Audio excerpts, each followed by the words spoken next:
Mana, Prof? Iya, saya mau komentar aja Ustaz. Assalamualaikum Ustaz. Iya, iya, silakan, Prof. Nah, Tambahin, Prof. Waalaikumsalam. eh, kalau kata Ustaz Kordowi tadi, muhasabah itu memang kondisi sekarang sepertinya lagi terpuruk ya umat Islam. Hmm. Jadi ada warga 2 juta orang dibunuhi tapi nggak ada yang membela gitu. Iya, Bahkan iya. terakhir informasinya ini kan mau gencatan senjata ya. Hmm. Gencatan senjata ini mau dipakai untuk membangun kamp pengungsi di Rafah. Jadi Menteri Pertahanan Israel itu memerintahkan militernya untuk membangun kamp pengungsi di Rafah selama gencatan senjata 6 bulan ini. Nanti 600.000 orang warga Gaza dari utara tengah itu akan ditaruh di Rafah sampai habis seluruhnya gitu. Bagi yang Hmm. catatan nggak ada orang Hamas di situ. Kalau ada orang Hamas ya nggak bisa. Tapi bagi mereka yang mau keluar boleh keluar dari situ. Oh. Bahkan si Netanyahu ini mengusulkan si Trump tuh jadi pemenang hadiah Nobel. Jadi Hmm. sepertinya kok sulit sekali ya. Untuk saat ini saya mau alam Ustaz, masih ada nggak peluang kita itu? Mungkin nggak sekarang, mungkin yang akan datang ya. Kalau sekarang kondisinya sepertinya masih terpuruk. Sekarang kalau saya perhatikan seperti itu. Jadi tiap hari itu laporan-laporan dari rumah sakit nggak pernah berhenti ya.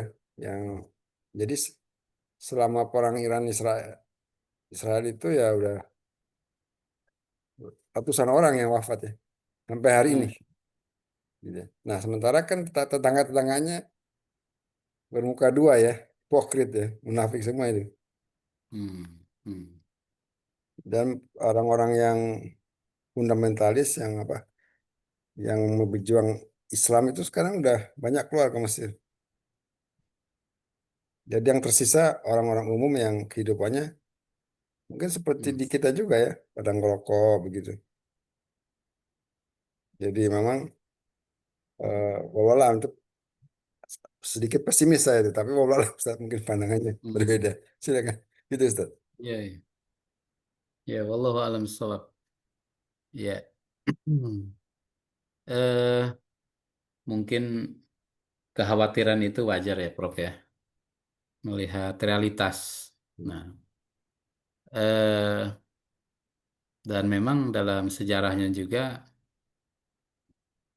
kebangkitan itu tidak bisa dalam waktu dekat, ya. Harus, tetapi mungkin poinnya bagi kita ya, apa yang bisa kita lakukan kita mulai aja. Kita ambil contoh ini, Prof. Kalau teorinya Majid Irsan Kailani ya, Al-Kilani, ya menulis buku tentang beginilah munculnya generasi Salahuddin dan atau beginilah kembalinya kota Al-Quds dan munculnya generasi Salahuddin dan kembalinya kota Al-Quds. Itu kalau dibaca sejarah hampir 60 atau 70 tahun ya. 60 sampai 70 tahun dari masa terbangunnya kesadaran kalau kita harus mengembalikan Masjidil Aqsa gitu. Tercapainya goal itu 70 tahun setelah bangkitnya kesadaran itu. Nah, ya itu nanti kalau dibaca ya umatnya kondisinya sama lah gitu.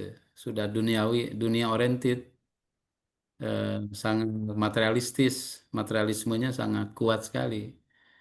Eh, Apa namanya? Ya kepentingan umat dan lain sebagainya nomor sekian gitu.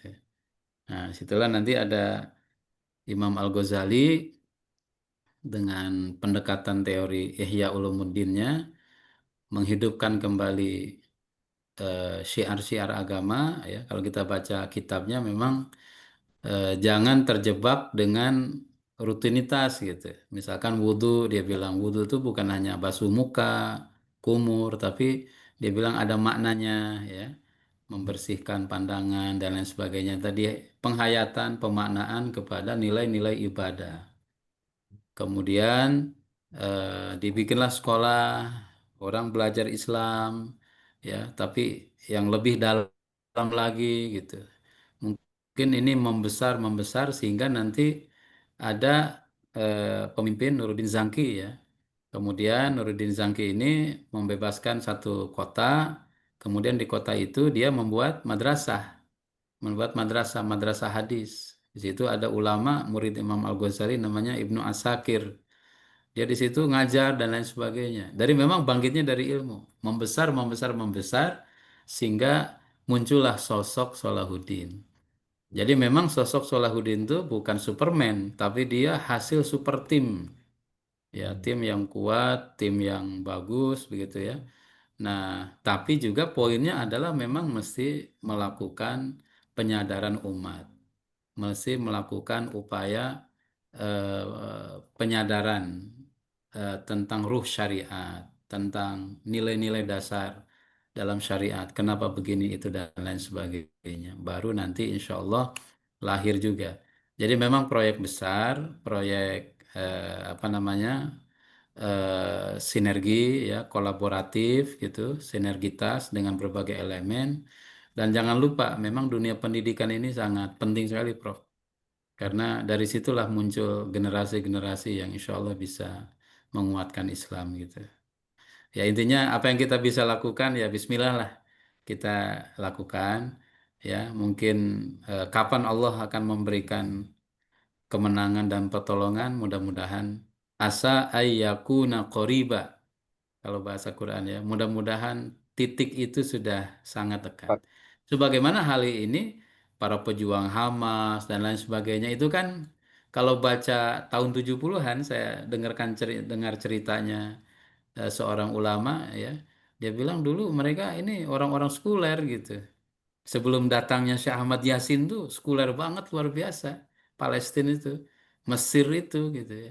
Tapi datang Syekh Ahmad Yasin dengan pengajarannya, mengajarkan tentang nilai-nilai Islam yang hakiki ya. Sehingga anak SD pada zaman itu ya hari inilah yang menjadi komandan-komandannya itu. Nah, itu mungkin juga kita kontribusi untuk menyiapkan generasi seperti itu. Insya Allah. Wallahu a'lam bishawab. Ya, Itu Prof jazakum- yang ya, bisa Anda komentari. jazakumullah khair. Barakallahu fiik ya. Semoga nanti terulang lagi sejarah Sekarang Salahuddin nih. anggota kita lagi sudah diamanin 6 orang misalnya. Oh ya. Hmm. Mudah-mudahan nggak ada masalah. Kalau nggak ada Iya, masalah, iya, iya. Teman yang ini ya berangkat ya. Sudah ya bisa masuk. sekarang masih diaman nunggu approval. Oke, mudah-mudahan. Insya Kalau Allah. ada halangan besok pagi mungkin jam 6. Hmm. Ya, Baik, baik. eh, ada WA dari siapa namanya? Yang dari Moh itu daftarnya sudah ditempatkan di Anaksar katanya, Prof. Tapi mudah-mudahan Alhamdulillah. mudah-mudahan nanti menunggu approval dari Pokratnya gitu. Ya mohon Hmm. ya semua hadirin ya. Kondisinya lebih sulit daripada waktu yang kemarin. Lebih sulit ya. Ya, Masya barakallahu fiik. Allah. Ya, ya baiklah. Ada lagi yang mau disampaikan? Sudah jam 9 lebih 12. Kalau tidak ada, eh, setelah kita akhiri kajian malam hari ini. Semoga kita mendapatkan keberkahan ya, dan nilai-nilai kristalisasi dari nilai-nilai hijrah yang dilakukan oleh Rasul. Dan Amin, semoga amin. kita akan apa tadi Salahuddin Al yang bisa muncul lagi gitu ya dengan apa mendapatkan kemenangan untuk membebaskan Al. Marilah kita akhiri kajian malam ini dengan baca qaul majlis. Subhanallah wa bihamdika asyhadu an la ilaha illa anta Subhanakallahumma asyhadu an la astaghfiruka wa ilaha atubu illa ilaik. anta. Assalamualaikum Astagfirullah. warahmatullahi wabarakatuh. Assalamualaikum warahmatullahi wabarakatuh. Terima kasih, Prof. Jazakallah khair. Kang Irfan, terima kasih. Jazakumullah khair. Terima Prof. kasih. Terima kasih ya. Ya, terima Sama-sama. kasih teman-teman yang sudah hadir. Assalamualaikum. Syukran, syukran. Ya, assalamualaikum.